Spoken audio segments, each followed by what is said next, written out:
L'injustice ne commence pas dans les tribunaux, elle commence dans les regards.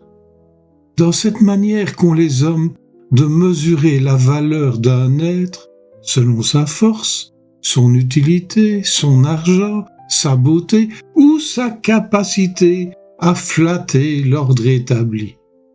Le monde parle sans cesse de mérite, mais distribue les cartes avant même la naissance. Certains arrivent au banquet, d'autres naissent déjà écrasés sous la table. On enseigne très tôt qu'il faut fournir des efforts. Pourtant, celui qui travaille jusqu'à l'épuisement peut mourir pauvre, pendant qu'un héritier gaspille en une nuit ce qu'un ouvrier ne gagnera jamais en une vie. Et la société ose appeler cela équilibre. L'injustice est obscène parce qu'elle se déguise en normalité.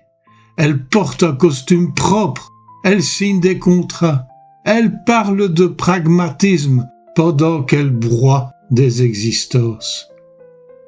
Le plus cruel n'est même pas la violence ouverte, le plus cruel est l'habitude. Les hommes s'habituent à voir des humiliés.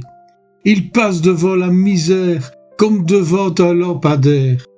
À force, la souffrance des autres devient un élément du décor. Voilà peut-être la véritable faille morale, non pas le crime exceptionnel, mais l'indifférence quotidienne.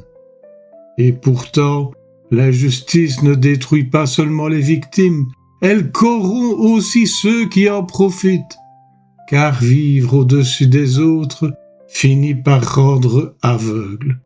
On cesse de voir des êtres humains. On ne voit plus que des fonctions, des chiffres, des silhouettes utiles ou inutiles. Une civilisation entière peut devenir brillante techniquement et pourrie spirituellement. Il existe enfin une injustice plus profonde encore, celle du temps. Certains meurent avant d'avoir compris leur propre vie. Certains aiment sans retour. Certains portent une douleur qu'aucune parole ne réparera jamais. Le réel n'a aucun devoir d'équité, et c'est peut-être cela qui scandalise le plus l'esprit humain.